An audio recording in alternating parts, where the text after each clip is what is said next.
Yo, what's up, world? What's up? What's up? What up? Yo, what's up? Yo, yo, yo. You need to take that personal. Yo,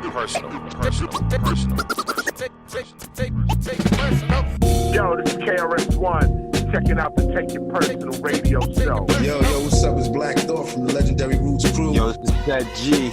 This is Cool Keith. Yo, what up? It's your boy rapping on Infamous, More Deep and all that. Shout out to Take It Personal. Yeah, this is the Dilla from the Wu-Tang, and right now you're listening to Take It Personal. Peace. What's good, y'all? This is DJ Monk from Cypress Hill. Check it out. This is Prince Paul, and you're checking out Take It Personal. Yo, what's up? This is Diamond D representing Digging in the Crates right here on Take It Personal Radio. Yo, check it out. It's the infamous Buckwild. Yo, what's up, y'all? This is DJ Premier, and y'all need to listen on. Alright? Chill.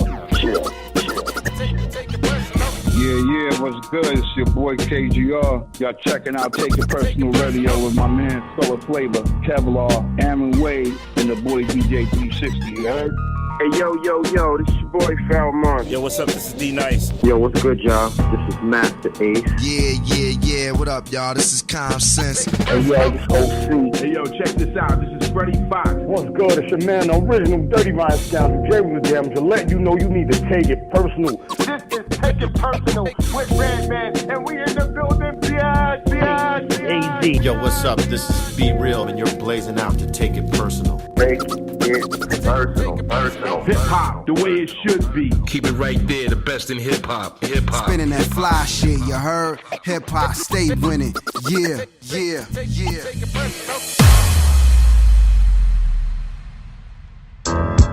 All right, ladies and gentlemen, we have a special guest who's been on the show a handful of times, but it's been, I don't know, definitely it's been a few years since he's been on Take It Personal, and we have my man Pharoahe Monch on the line. What's up, Pharaoh?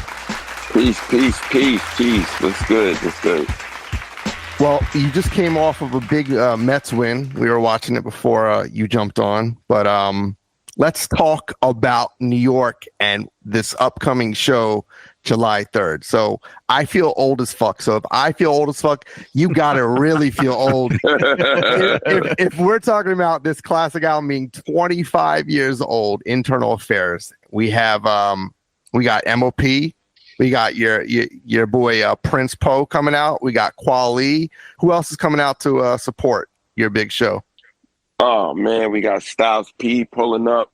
We got Large Professor pulling up. Ooh. It's gonna be crazy. For those that don't know, the show is July 3rd at the Lincoln Center. It starts at 8 p.m. Correct me if I'm wrong. There's two ways to access this. There's a general admission, first come, first serve. Is that how it works? And then like a fast track? Yeah, there's a fast track you could do when you go to the link. And there's just first come, first stand, I guess. Yeah. And it's free, so you can't beat that. And not only is it a free show, let's get back to, we're talking about the 25th anniversary to Internal Affairs. Can you believe that this album's 25 years old? Bro, we were doing one of the songs, and it literally starts with AOL Startup. Wow. You know. Oh, the dial-up. Noise. The dial-up. Yeah. The dial-up. So. Mm-hmm. This show's going to be like a Sunday night at the Tunnel if it's free. People are going to be lined up like six or seven blocks at least. Yeah, it should be pretty crazy. It's outside, so, it's going to be a vibe. What can people expect at the show? I mean, are you going to do like every song off the album? Are we out there really to celebrate the anniversary? I mean, what do you have in store for this particular show? I'm going to do the bulk of the album. A couple of songs I took out of the set for different reasons. People can't be available, but it's just going to be like a dope show at the end of the day in terms of like some of my best songs I'm going to add into the set, as well as, bringing out these artists and having them do some of their best songs. So, I'm not going to bring out M.O.P.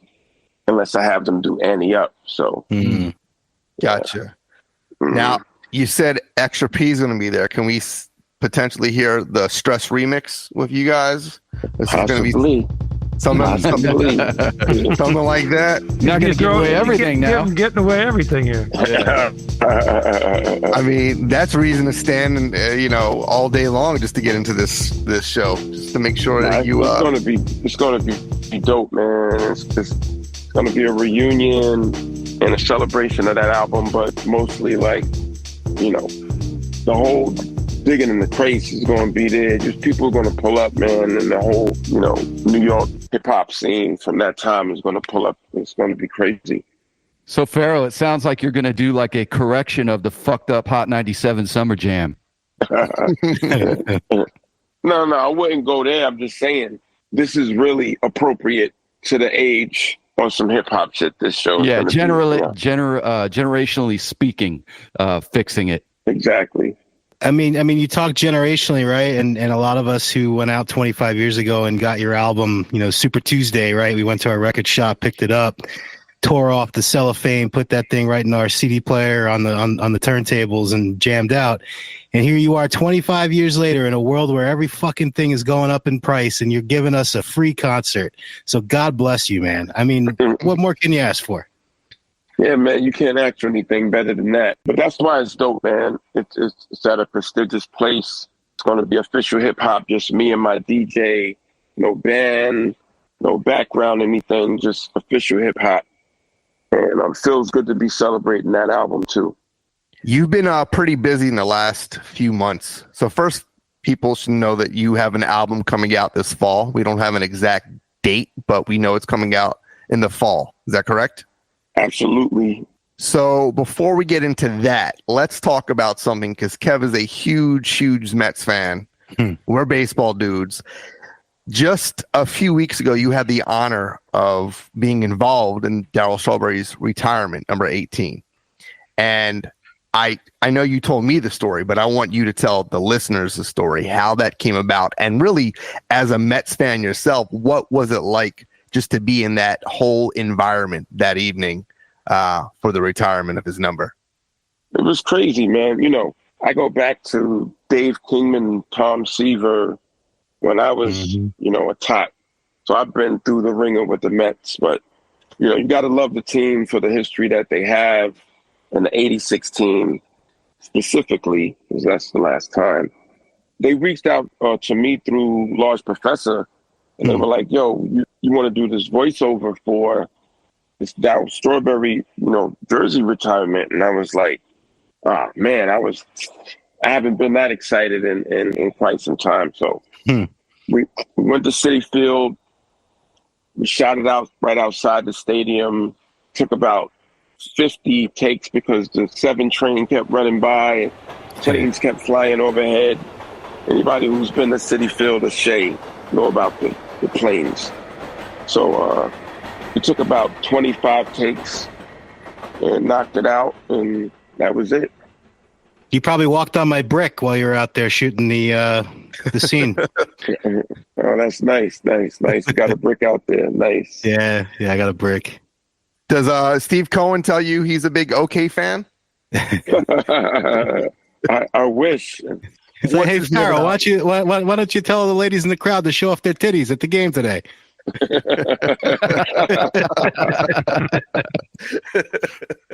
Perfect.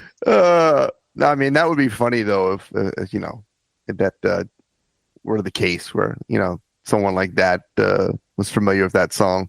But all right, so look, you were a part of a crazy event that will forever, I'm sure, go down as one of the coolest things that you've done as an artist for someone like that. What was it like when you knew that you got the call? Were you like a kid? Like you probably couldn't sleep. Like what was going on when you realized, okay, I'm going to be a part of this now for real? It was dope, man. You know, it made me think about my pops, and I got to show my moms, and, you know, it's a family of Met fans, you know what I mean? So it was really big for me in that sense. It was an honor for me to do it, you know, with him and Gooden. Take your pick, which one was my favorite. I used to go back and forth, but I got to invite my friends who are baseball heads as well when they showed it at the stadium. So that was extra fly. Were you at the game, and did you get a chance to meet Darryl? No, I was at the game, but I didn't get a chance to meet him because they swept him in the back, and he was doing more interviews and stuff even after the celebration. What was the 86 Mets to you?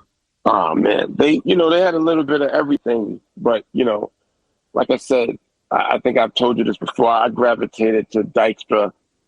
I like the way he played with the steals and the diving and the nails and the just hard nose in the outfield and on the bases.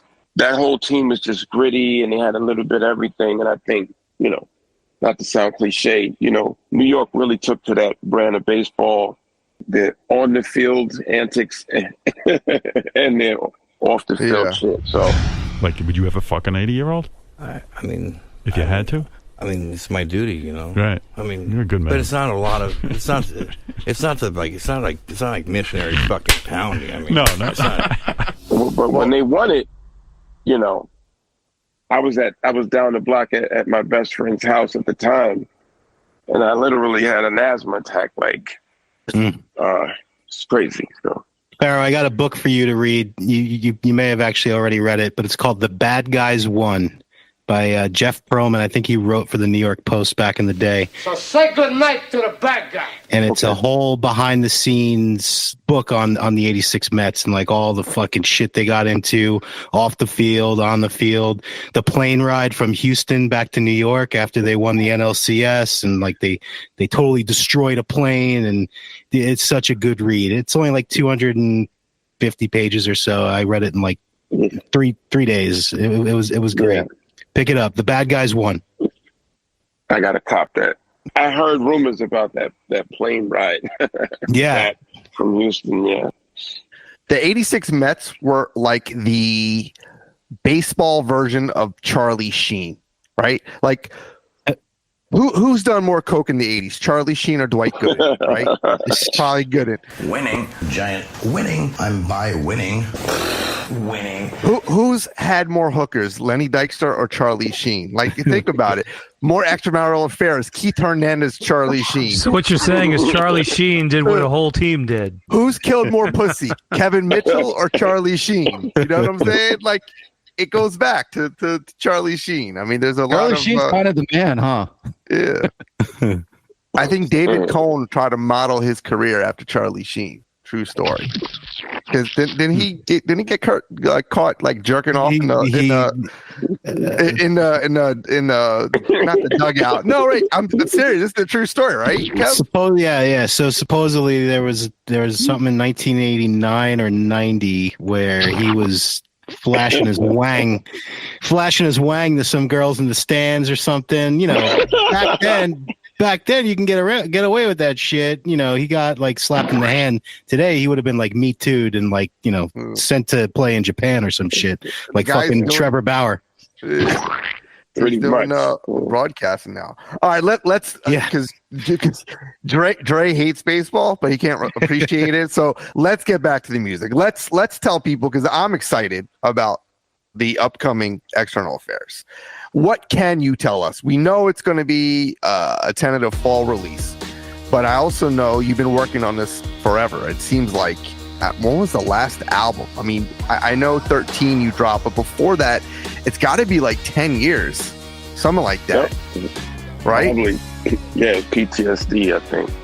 So you've been doing, and I know you release a lot of music, like for instance, 24 Hours, like where does, like, you have so many songs that you do throughout the years that don't actually get put on an album, but this album you've been doing for quite some time, and it's finally come to fruition.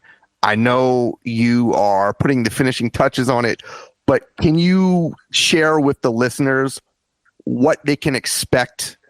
Because they can only speculate, you know, being affiliated with Roc Nation, there's only speculation from the listeners. Can you give people some definitive info on what we can expect from External Affairs? I mean, it's going back to the kind of grit and grime of that first album where I was feeling myself out as a solo artist. So I wanted to bar out and I wanted to work with some of my favorite people, because in the group, you know, it's only been but so many features you could do because in back then. So with this record, I'm just, you know, it's heavy on the bars, it's heavy on the content and context, and External Affairs is, you know, should be 25 years of growth and also putting into the songs that I'm not the same person I was back then, with age and wisdom. So it's a lot of implementing what I've learned as a man over that time as well, which is really something I wanted to bake into the record with the bars and all the rest of it, because I think there's space for that.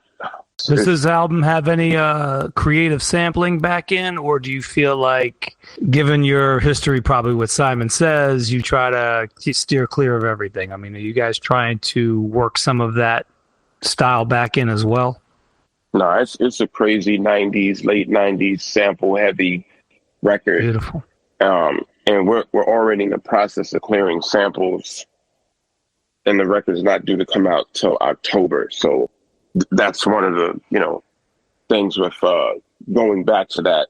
It isn't what it used to be. Obviously, it wasn't for me. But going back to that, it takes time to clear. Even when you're chopping and mastering, I have to be extremely careful with what I put out. So, does the label give you a hard time with all that these days? I mean, it's kind of no man's land, and people really aren't even thinking about it. Being an established artist, it's much more difficult than someone, fucking around in their bedroom. But does the label give you a hard time? My situation with Equity Distribution, Roc Nation, is they're looking for the most left. I won't say left, but art and rooted in hip hop that they can find in this particular venture. And so when I sat with them before I signed, I was like, I want this to be a heavy sample based. And I told them what it was. It's like, it's no beating around the bush at this age and at this point in someone's career. And that's why it's dope, because that's what they were looking for. So that's what I'm going to give the heads. Like, I won't even say classic Pharoahe, just, I'm just digging into the people what they want. Yeah, I'm just digging into the bars and songs heavy on this one, and the beats too. Some of the guest spots are crazy. I don't know if we can say who, but we can't say any of them. We can't say any. No. But it is going to be refreshing. It's not like, it'll be a nice surprise when it happens in the fall. You just got mentioned the other day by LL Cool J. I was like watching some interview, and he was like rattling off some of his favorite rappers, and you happen to be one of them. And I gotta say, like, LL is kind of like the GOAT, but he's like the god to like everybody. So like to be listed amongst the greats that he was rattling off, like M and Kane and Rakim and all these guys, like that's got to be pretty cool. Even though like you're well deserving of it, but like still, like LL saying like you has got to be one of those things where it's like, you know what, I'm good. I not only did I make it, but like I'm talked about with some of the greats, and that's where I belong. I mean, L has been shouting me out and giving me love for quite some time on like TV shows and different interviews that I've heard him do. So, I'm just grateful and thankful in that sense, because a couple of times he was on television and people asked him who he listens to, and, he mentioned me, and I was like, okay, that's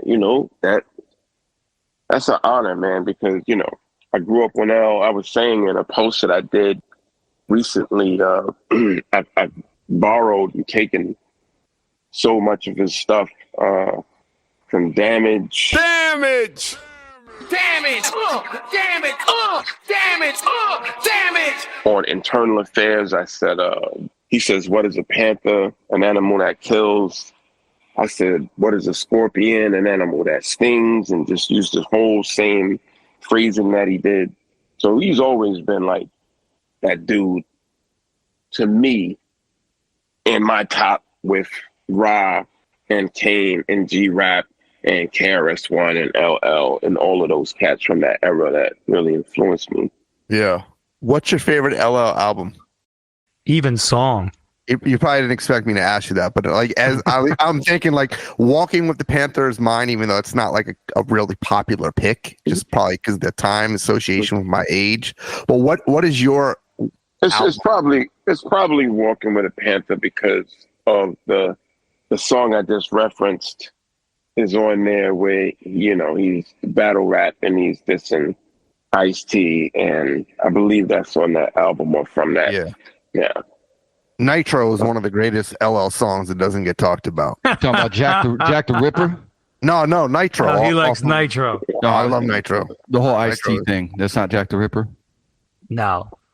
Well, he did Jack, but he's talking about. He did Jack the Ripper, yeah. I still think dropping them is like so slept on. I like It Gets No Rougher. That's my favorite LL on the mic. Kev, you like I'm that type of guy? I'm just thinking about the progressive commercials where the guy runs into LL Cool J in the deli and he's kind of takes selfies with him. That's really good. Really Speaking good. Of LL's commercial success, I was thinking like the biggest song you've ever been a part of, easily Simon Says. What would you say would be the second biggest? I'm gonna go with Oh No, but tell me what you believe it to be. It's got to be Oh No. Just the amount of spins it was getting when it was out on the West Coast and this side as well was crazy. And then at the time, that song, they did vinyl on that song, and it was one of the biggest selling vinyl rap records of all time. It broke a bunch of records. I don't know how they did that back, how it was calculated, quantified, but Oh No was pretty dope for its time. So I'm right. Oh No, would you be your second? You always seem to, not always, because you worked a lot with West Coast artists, more so than some of the other guys at that time. Like, I immediately go to I think the Nate Dogg collabo, and then you were on his album, and then you did a joint with DJ Quik, Murder One Case. You seem to, even though like people won't immediately associate like maybe you with West Coast, you definitely have a good synergy with these guys. I always thought, rest in peace, Nate Dogg, like the combination between his voice and your style was like a really unique combination that we hadn't heard, which is probably why Oh No was so popular. That was such a great song. But even DJ Quik, how did that come about? You and Quik working together? Me and Nate Dogg, we hit it off real strong with the Oh No joint when I was out there, and they flew me back out because Dre was a big fan of the Internal Affairs record, and he was doing interviews, and he did one late night show, and they asked him what he was listening to, and obviously this is 25 years ago. He was like, "Yo, I'm listening to this artist Pharoahe Monch, man, and he got this album out, boom, boom, boom." So Raucus was like, "Holy shit, did you hear this shit?" Dre was on radio. So anyway, I flew out to work with Dre. This is after Internal Affairs is out already, and they were like, maybe you could get some music or whatever. And while I was in LA, the love is just different. Like New York was kind of like all clicked up and cold, at different times during that paradigm. When I went to LA, and I talk to cats about this all the time, I was like, I don't know whether it was me. Do y'all get this type of love? I talked to LA MCs and artists as well. But when I was out there with Dre, Quik came to the studio and was like, "Yo, I got to get you on my album. I got to get you on my album." And Nate was like, "Yo, I got to get you on my album. I got to get you on my album. I got to get you on my album." Warren was like, "Yo, I got to get you a beat tape." And, I was like, is it really like this out here? Or, because it's not like this in New York. Like, everybody was kind of clicked off at the time with all the different crews or what have you. So my time, out in that point with Oh No and all of that was going on was insane. And I got a lot of work done, like you said. Yeah, a lot of us initially did like a double take. We were like, wait, Pharoahe's on this? Or, you know, I remember it was like I Pledge Alliance or something like that. Like it was off the Nate Dogg album, off Elektra. And it was like, wait a second, that said Pharoahe Monch on there. So it was awesome. Because like I said, I think a lot of us, Kev and myself, are of the same mind. Like Nothing But the Gangster, Redman and Spice One and MC8. Like we love that kind of shit. So like when we see an East Coast artist such as yourself, like a real lyricist, get with someone like DJ Quik or Nate Dogg, who arguably is, no one ever did it better than him when it came to the hooks. But like that is something we champion. We want to see more of that. And I wish there was more of that these days. But like you said, everybody's clicked up and it doesn't seem to have the same feel as it did back then.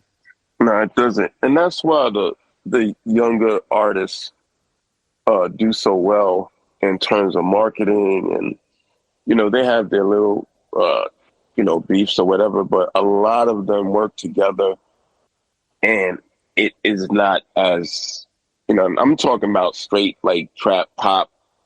Those dudes, they don't have the barriers. You know, they have their beefs or whatever, but they don't even see the coast like this. And I'm not talking about Kendrick.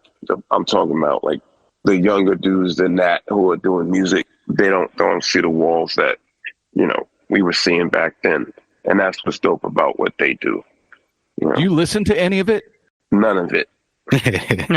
Sean Price answer, my favorite. None of it. I mean, is there any new stuff that you listen to that, even if it's of your contemporaries, not like new guys, but this was a new show that we did that you're going to be focused on? But is there any like music that you listen to from any of the new stuff that's coming out? He's definitely Drew's album. You're probably, you know, checking out. Yeah. I went to his listening party, but yeah, he just dropped the album.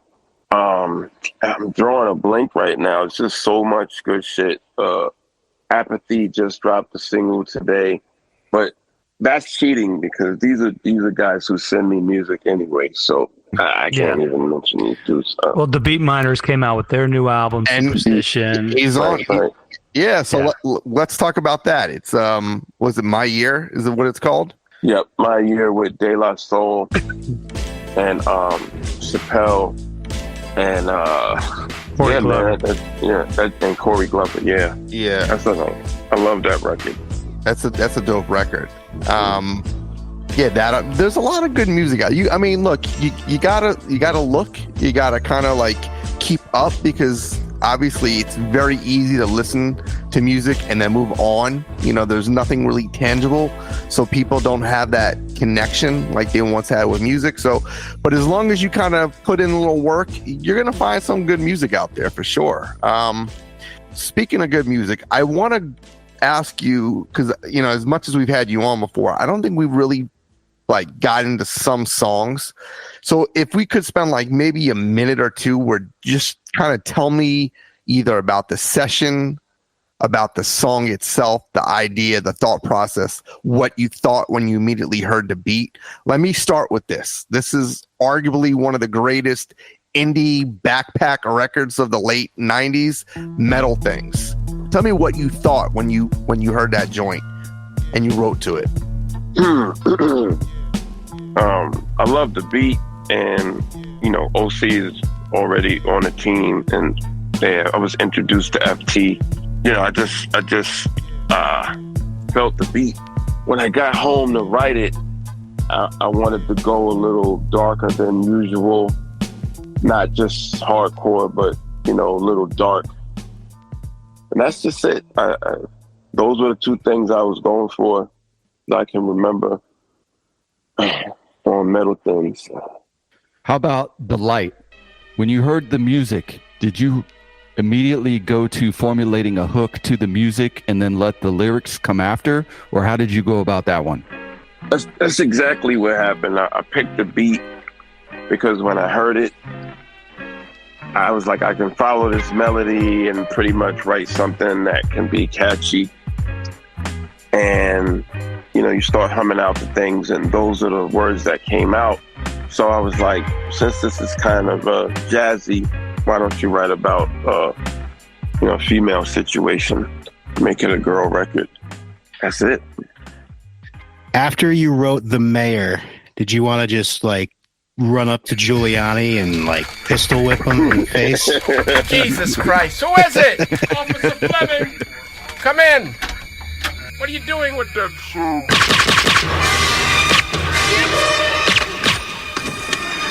Fucking love that song. What tell us about when you did Love for Dilla. That's a good one.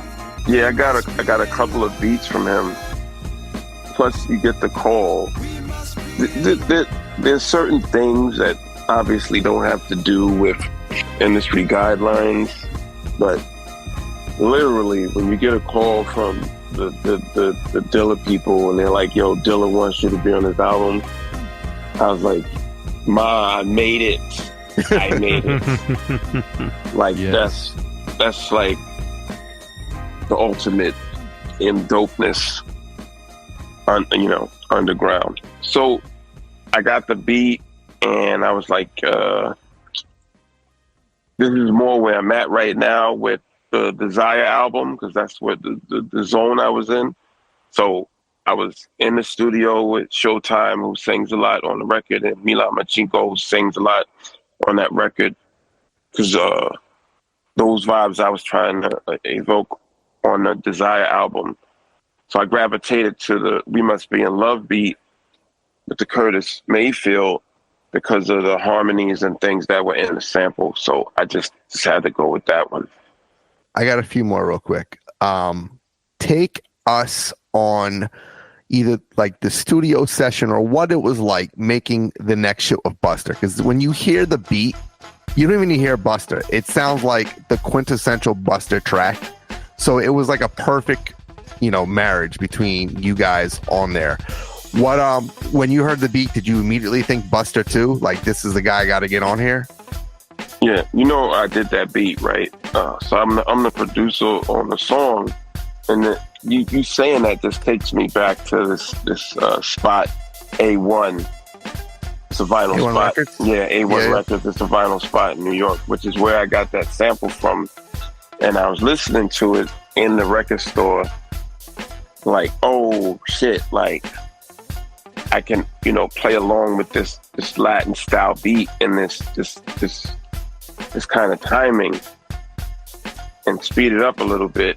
And I think I got one. But I had Buster in mind before I even made the beat. So I got it home, looped it up, and kind of got the vibe for it immediately. I had knocked it out without him on it and had it in the stash for him to be a part of my album on the next shit. So he comes to the studio to do his verse for the next shit. And we get it done, he knocks it out, and the song is done, and I love it. And my manager at the time was like, wait. Before Buster leaves, play him Simon Says. And I'm like, yeah. I was like, yo, it's not mixed or it's not this, it's this. Yeah, play the shit. So I play him Simon Says. He loses his mind. He's up on the table. He's up on the chairs. He's being Busta Rhymes. He's picking me up off the ground. And that's the story of the Simon Says shit as well, because he came to the studio to do the next shit. I played him Simon Says. He takes it that night from me, unmixed, and delivered it to Funkmaster Flex and Hot 97, and that was the beginning of that whole thing with Internal Affairs and the record Simon Says. Flex hears the record. He loses his mind. He calls me in the morning. He was like, bro, I'm going to change your life. This shit's crazy. This shit is crazy. Listen to the radio tonight. And he just bombs and plays the shit 5, 6, 7 times in a row. Wow. Bringing it back. And that was the beginning of the takeoff of that record, which caught everybody off guard because we wasn't even finished with the album. the song wasn't mixed yet, and they still were playing it. Well, Flex was playing it on the radio, so it just pushed us forward. We had to jump into go. So yeah, that's amazing. Shit. It's crazy. I mean, that crazy is stuff. That is a top awesome. 5 all-time underground banger ever. Yeah. Nobody can deny this. This is like some shit. If you want to get in a fight or you need to get rowdy, you're putting that on. Here's the crazy thing, Wade. He also made Time's Up, which most people didn't know that. You know what I mean? Well, I didn't make it. No, Buckwild. Buckwild made it. I thought you said you gave it to OC. That's what I thought you said the last time you were on the show. Right. No, I had the record and I looped it up. And I tried to make it an organized fusion record. And the words wasn't coming out. And I knew it wasn't, I could make a marriage with it. Right. So O came over and heard it, had Buckwild do it. And as soon as I heard You Lack the Minerals, Vitamins, I was like, this is it. I mean, he spit the rhyme to me before he laid it. I was like, that's it. Huh. Well, that's a straight rip. You really did. If you looped it, back then that would have been considered your record. You know what I'm saying? Funny how that stuff works out, though. It was like meant to be, or it isn't. Yeah. You wanted it to happen. It kind of wasn't jiving. He jumps in. Timing's perfect. Rhymes right. We're done here. This is actually a good segue because we were going to ask you. I was going to ask you. So, we know Nas is working with Premier, and we know Common is working with Pete Rock. Who is that producer that you would like to do a full album with? We all took guesses, so there's 4 of us. So we're going to go around and guess who we think that would be, but I want you to answer who you... Well, we'd have to take the guess first. Well, we'd have to guess first, obviously, but obviously living, it's not one of these questions of who would you love to work with? If you could, who would that producer be? Wade, you want to start with your pick? Bomb Squad. Damn, okay. That's left field. All right. Left field. Even though I love the Shockleys, but he did cover Welcome to the Terror Dome, so it's not completely. I'm thinking in terms of the noise and the chaotic, frenetic sound of it. All right. Kev. I'm calling Large Pro. You took my guy. There's something about Large Pro.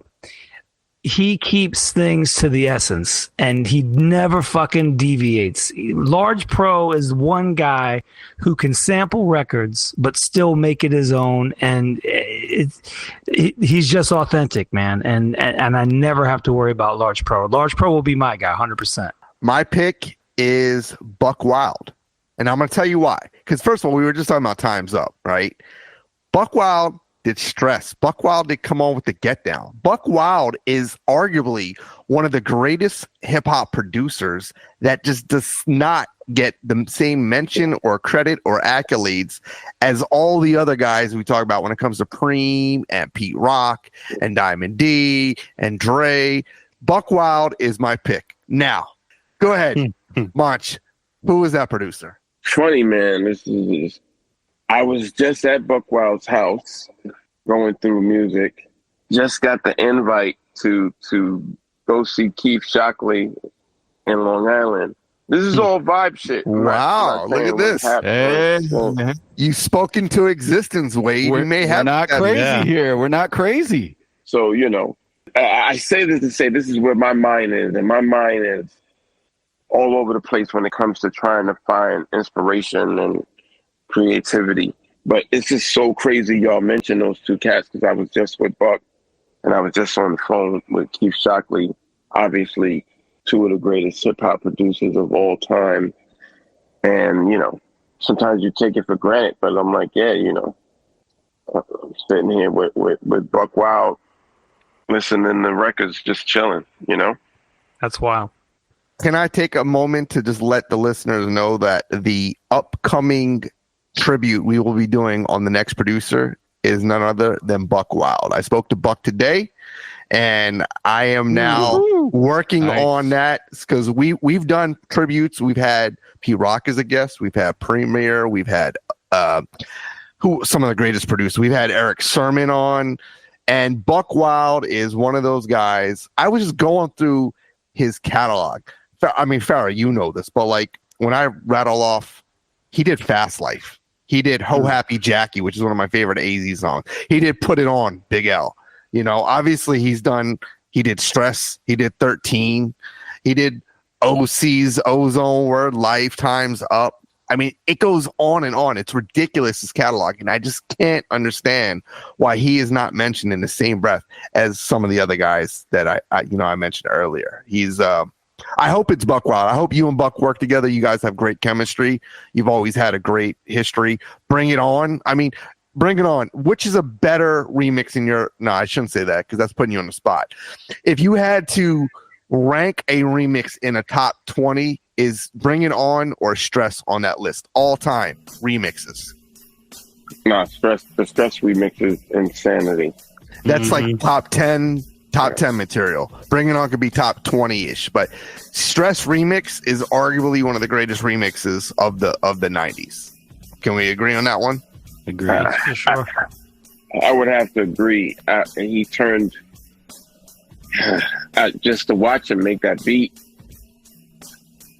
firsthand. It was like Dr. Jekyll, Mr. Hyde, because like the album version was so like eerie and you know had a lot of like anxiety behind it. I don't know if that's the right word or not, but then his version was just so upbeat and bouncy and That's like right, bounce. Just fucking spitting bars like crazy over that beat. It was fucking yin and yang. Well, amazing. It's like two separate songs. I mean, think about it. The remix and the original are two separate songs, yet they are both classics. It's not like, you know, there are some remixes that are just like a different beat. That song is a compliment to Keep It Rolling by Tribe. Like, if you listen to those back to back, it's like a perfect Large Pro thing. But I can go so on. Pharaoh, and on. here's the thing: you have to bring back remixes. Bring back the B-side, please. We're all starving for that shit. You're not off with that either, my man. Like, that's a thing. I think it's going to be a thing again, especially with that Elk, that Pete Rock and Common and all the other artists we named tonight. I think they're going to start doing it again, just to bring your value to the art. You know, and vinyl is so ill too right now. So I plan on doing some remixes for this up and coming project. I feel like there's a thing going on that's kind of like rock and roll, how the classic meaningful artists find their spark and keep it moving into their later ages, man, like the fucking Rolling Stones. That's what you guys are going to be in hip hop. There's going to be a market for it when you're 70 years old because the shit now sucks. I'm having chest pain. I've fallen and I can't get up. Yeah, man. So much that they're chasing down that era on the publishing side. Heavy. A lot of these investment firms and what have you. The 90s, I feel like is out already, but going to turn into a crazy phenomena and have crazy value to it, you know. Totally agree. Yeah. Similar to the 70s in rock music, you know? Yeah. I go back to the 90s being part of my favorite. 88 is the 360. But would you say that 94 was the second greatest year in hip hop? It's hard to call it. Those 88 was crazy. 93 was crazy. It's hard to call it, you know. 94, man, with the underground and some of the stuff that blew up is pretty insane. Now, I do believe that the three best albums of 93 are more impactful and have been more impactful to hip hop than the three best albums of 94. Now, and I say that knowing that Illmatic was 94, Ready to Die was 94, Southern Playalistic 94, obviously your album Stress 94, Resurrection 94, but I do believe this is a hill I'll die on. Enter the Wu-Tang, 36 Chambers, Midnight Marauders, and Doggy Style were probably the three most influential albums, I think, of that time. The Chronic. Well, yes, but I'm talking about three of the year. In 92, oh, okay. I don't know, other than the Chronic, I don't know what was as... Yeah, Chronic was 92. I think Wu-Tang ushered a whole new wave. I think Midnight Marauders is probably the best Tribe album front to back. And I think Doggy Style, even though some of us may not listen to it these days, was pretty impactful and helped revolutionize the West Coast even more. It's arguable. It's very arguable because think about it, man. Nas, Biggie, Outkast, three of the biggest names ever in rap. Well, it's arguable. I laid it out for you, Pharaoh. I mean, you if anyone who has the right opinion on this would be you, because you've lived it. You've been a part of it. I mean, you're a part of that 94 year. What do you think? I think it go either way, but Nas, Biggie, Outkast. I think we're not giving Outkast the credit that we should give them. That's the equation. 100%. Interesting. Speaking of Nas, we were chatting before you came on, and I brought it up. I'm like, hey, did Pharoahe ever work with Nas before? And everybody couldn't put their finger on anything. So we all collectively don't think you have. Perhaps you have done some work with him, and we're just overlooking it at the moment. And I thought to myself, you being a big Met fan, right? You're both from Queens. Nas has a restaurant in Citi Field, if I'm not mistaken. And I think Nas is a Met fan. Like, is this going to happen, or has it happened and we're not aware of it? Just curious. It hasn't happened on a straightforward boom bap hip hop level. But we did just record not too long ago a song for DJ Shadow that's on a DJ Shadow album. Today's lessons. What is a square mile distance from me and other MCs with style and persistence? But my soul ain't for grabs. Robo-cops, they want patrol in the air. Duct tape, put on cam to match you the smack holes. Now I duct tape the cam on a macro. When I'm in the kitchen whispering about stupid ass politicians. My smartphone's listening. The climate change conditions when it's like I'm smoking a pack a day, but never nicotine. No, the air quality is sickening. For sure, I put it on wax like a Pickering. Okay. Nice. It's been out for a while now. Okay. Gotta track that down. So here's what we want. We want Large Pro to get you both in a studio, and we need you to record a song. Remix the Daryl Strawberry rap song from 1985. Just call it 86. Yes. Oh my God. Get Dykstra on there all fucked up. Early one morning, I was driving to the stadium. Who was in the car? Well, it was just Katie and me, Jazzy Tabs, and my DJ Silver Spinner. We were gonna take the Mets, the winners of the World Series. And that's for real. John Strawberry was warming up on the field. Fucking Wally Backman dropping F-bombs. Oh, man. Jeff Reardon. Was he part of the 86? Nah, he wasn't. No. He was a Met in like 83, I think. Oh, fuck him. Fellas, I gotta take it down from here. I'm gonna take it down, I should say. You're signing off? What are you speaking? Signing off. Taking it down. All right, you got somebody. You got. Say no more. I know what you're implying. No. All right. Before we get out of here, let's remind everybody: July 3rd, Lincoln Center. This is the 25th anniversary of Internal Affairs. It is a free show. What time should people start lining up? If the show's Wednesday, July 3rd, is it July 2nd, midnight? When are we lining up for this show? 7 p.m. July 3rd. You should start getting situated already because it's first come, first served in terms of how they let people into the event. Okay. All right. So you heard it here first. The new album we anticipate in October, pending no issues with sample clearances. Is that right? Absolutely. All right. When that drops, we'll have you back on the show and we can we could talk more baseball and hip hop.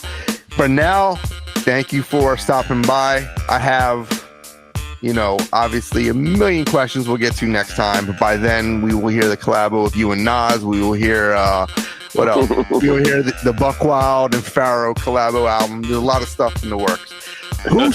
Who stole the last piece of chicken? Did we ever find that out? No, we never ever came to a conclusion on that. Good. All right, Pharoahe, I appreciate it, and until October, let's go. And guys, if you're in the tri-state, 7 p.m. July 3rd. I'd probably get there a little earlier than 7 p.m. to be honest. It's a free show. Everybody's going to go out there. You got crazy guests, and it's 25 years of the classic Internal Affairs. So check that out. Let's sweep the Yankees tomorrow night, baby. Appreciate your time as always, Pharoahe. All right, peace. All right, man. Bye. Hey, yo. Hey, yo, it's your boy Pharoahe Monch, and right now I gotta take it down. You're listening to Take It Personal Radio. Hey, yo,